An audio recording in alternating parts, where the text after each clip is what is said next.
Neste Jornal de Sábado partimos agora para o comentário e a análise com Pedro Brinca, professor de macroeconomia da Nova School of Business and Economics e que se junta a nós em direto por videoconferência, como tem sido normal nestes tempos. Sr. Professor, muito boa noite, muito obrigado por estar connosco. Com base naquilo que ouvimos agora nesta reportagem e com aquilo que naquilo que temos assistido ao longo destas 8 semanas, 7 semanas desde que se começou a discutir, ainda na altura, os Corona Bonds, que tipo de negociação é que acha que terá de haver nas próximas semanas? E já agora, que tipo de programa é que a Comissão Europeia poderá apresentar na quarta-feira, de forma a que depois, quando houver Conselho Europeu, finalmente se chegue a um consenso, a um acordo, a uma decisão final para que haja injeção de dinheiro, porque senão continuamos aqui, as semanas passam e não há soluções, não é? Sim, isso que acabou de referir é extraordinariamente importante, porque, como tem sido dito, se a ajuda demorar, depois vai ser tarde demais, não é? A ajuda tem que ser célere, tem que ser decisiva e tem que ser forte. Isso por um lado. Em termos da estratégia, para termos uma estratégia é preciso primeiro conhecer com quem estamos a negociar, ok? E estes 4 países, quem são eles? Eles são contribuintes líquidos para o orçamento comunitário, têm feito sacrifícios bastante elevados para ter dívidas bastante baixas, déficits baixos, têm problemas políticos em termos da extrema-direita eurocética, e isto é um fator importante na margem que eles têm para ceder e apoiar mais o orçamento comunitário, e por outro lado, porque isto conta sempre, não é? São países que têm uma pouca exposição das suas exportações ao sul da Europa, nomeadamente Itália e Espanha, que seriam os países, ou que têm sido os países mais, inclusive a Portugal, a crise. Por isso, é muito importante perceber quem eles são e o que é que eles estão à procura. Eles até foram bastante transparentes e disseram que o que querem eles apoiam os programas de recuperação, mas querem contrapartidas em termos de disciplina orçamental, em termos de reformas estruturais.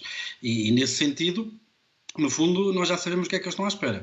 Por isso, eu acho que, do ponto de vista da negociação... Que haja, e também propõem que haja, não propriamente a entrega de fundos a fundo perdido, mas com contrapartidas, nomeadamente no formato de empréstimo e as contrapartidas em formato de reformas estruturais em várias áreas específicas. Exatamente. Há um meio termo a que se possa chegar e as negociações vão chegar a esse meio termo inevitavelmente, ou há real possibilidade, na sua opinião, de que isso não venha a acontecer de todo? Bem, os economistas, o Truman costumava dizer que gostava de ter um economista conselheiro manete, um conselho, ele dizia que on one hand this happens, on the other hand that happens, não é? Ou seja, é difícil ter uma posição definitiva sobre se vai haver consenso ou se não vai haver consenso, é futurologia.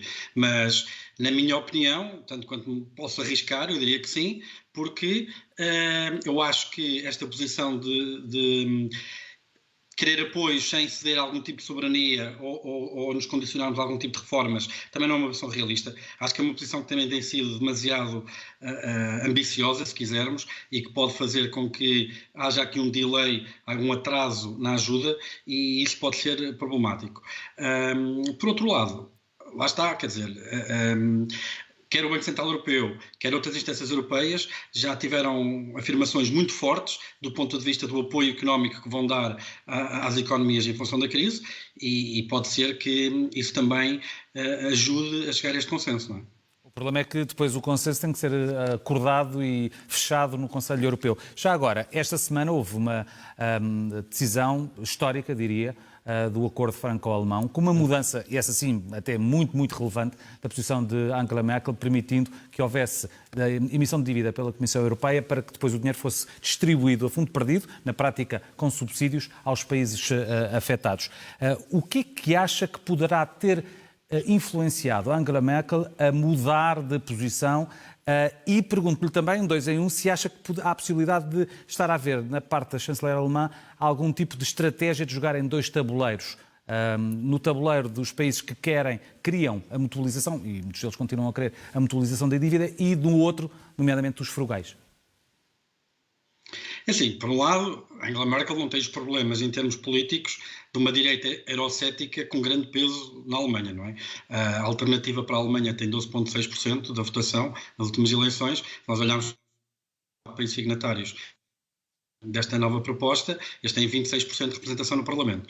Por isso, por um lado, tem essa facilidade política em poder ter uma atitude mais virada para a Europa. Por outro lado, é preciso lembrar que a exposição da Alemanha em termos de exportações a todo este bloco sul da Europa é mais do dobro do que todos os outros países que se juntaram para assinar e para vincar esta posição. Por isso eu acho que do ponto de vista económico a Alemanha tem feito reformas muito dolorosas em termos de mercados de trabalho, etc., para realmente ter uma competitividade muito forte, tem beneficiado muito do euro, com os excedentes da balança comercial e com um mercado grande para as suas exportações e para as suas indústrias, e eu acho que isso é natural que de facto a Alemanha perceba o quanto tem beneficiado da Europa e que sinta também uma certa... E tem espaço político, é de espaço político, é espaço financeiro, espaço fiscal para poder apoiar este tipo de programas. Mas esta decisão de Angela Merkel poderá também ter sido influenciada pela decisão e posição do Tribunal Constitucional alemão? É assim, a Lagarde já veio dizer que não há obstáculos que tenha o BCE, não é? A posição das instituições europeias relativamente às decisões do Tribunal Constitucional alemão tem sido, basicamente, não vou dizer desafiar, acabar por avançar poderá ser uma forma de fazer frente do ponto de vista político a uma posição que o principal órgão jurídico alemão está a assumir, ou não? É assim, acho que aparentemente sim, não é? Porque é uma posição pró-europeísta, é uma posição em que vai até de encontro à própria posição do Tribunal Constitucional Alemão relativamente à capacidade de endividamento das instâncias europeias e do apoio financeiro a outros países. Por isso, sim, nesse aspecto concordo consigo vamos ver em termos eleitoral como é que isto vai, quais são as consequências disto. Acho que Merkel não está muito preocupada com isso, devido ao seu percurso político, mas sim, eu concordo com essa. Sr. Professor, deixe-me só agora falar sobre Portugal, porque ouvimos o Primeiro-Ministro há 2 dias, se não estou em erro, e agora hoje o Presidente da República, os dois a afinarem pelo mesmo diapasão, de que de facto não se pode avançar com um programa de recuperação económica em Portugal enquanto não houver a chamada bazuca financeira. Entretanto, haverá um programa de estabilização económica e social. Até quando é que Portugal tem capacidade para aguentar a indefinição da existência da bazuca? É assim, Portugal já está a beneficiar de uma espécie de bazuca, não é?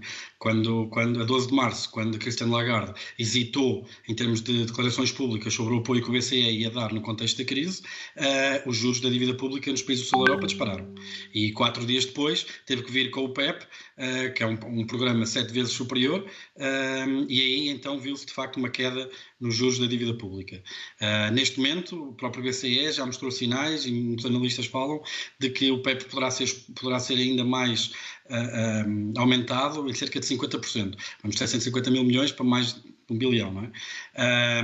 Por isso, desse lado, acho que a bazuca já está. Agora, a necessidade da bazuca também depende muito da destruição de emprego e de empresas, não é? Nós estamos agora a entrar no desconfinamento.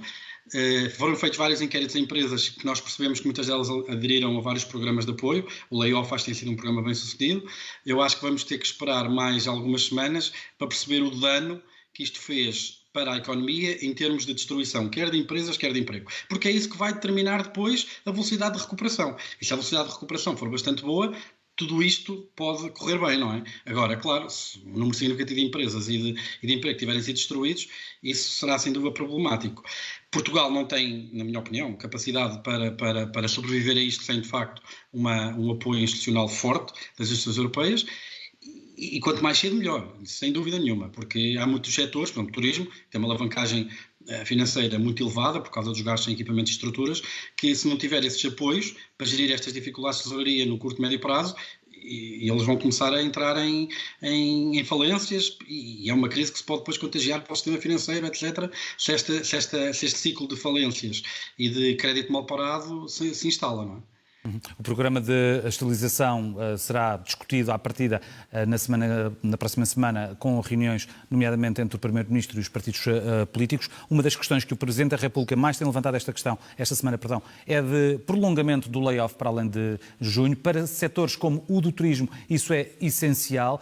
Que condições é que antevê que possam vir a ser criadas pelo Governo nesse campo de prolongamento de medidas de apoio às empresas e à economia, nomeadamente no campo do layoff? Poderá haver, por exemplo, layoff parcial para determinados setores apenas da economia?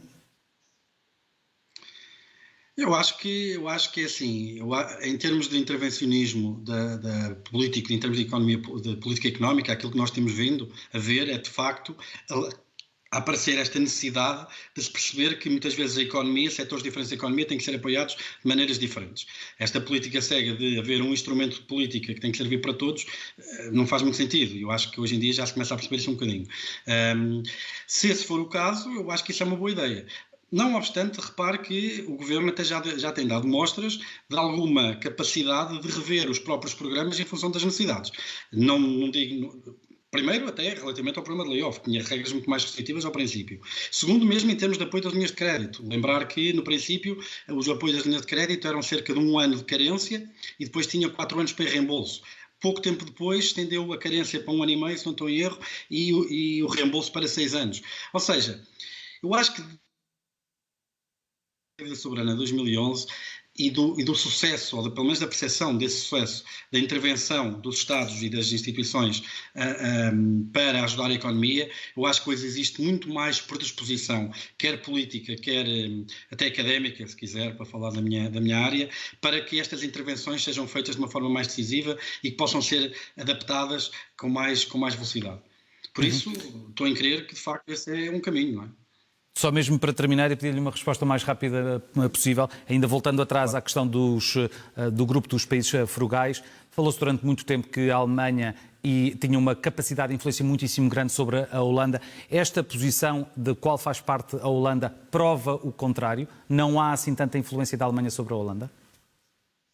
Essa é uma pergunta para um analista político, não é? Eu sou economista, mas aparentemente sim, não é? Quer dizer, obviamente que sim. A Holanda tem tido uma posição, pelo menos o Ministro das Finanças também, não é? Tem tido uma posição bastante contestatária de apoios sem condições a países do Sul. Esta votação destes 4 países agora não é nenhuma surpresa. Todos nós lembramos das declarações do Ministro das Finanças holandês e do frição que teve com António Costa e com as declarações que seguiram, não é? E com os comentários que fez a Espanha. Nesse sentido, acho que sim. Acho que há uma posição que está demarcada, não é? É uma posição política que acaba, depois, por poder vir a trazer ainda mais entraves para as decisões finais que há muitas semanas todos na Europa, pelo menos, estamos à espera. Sr. Professor Pedro Brinca, muito obrigado por ter estado em direto connosco neste Jornal de Sábado. Muito boa noite.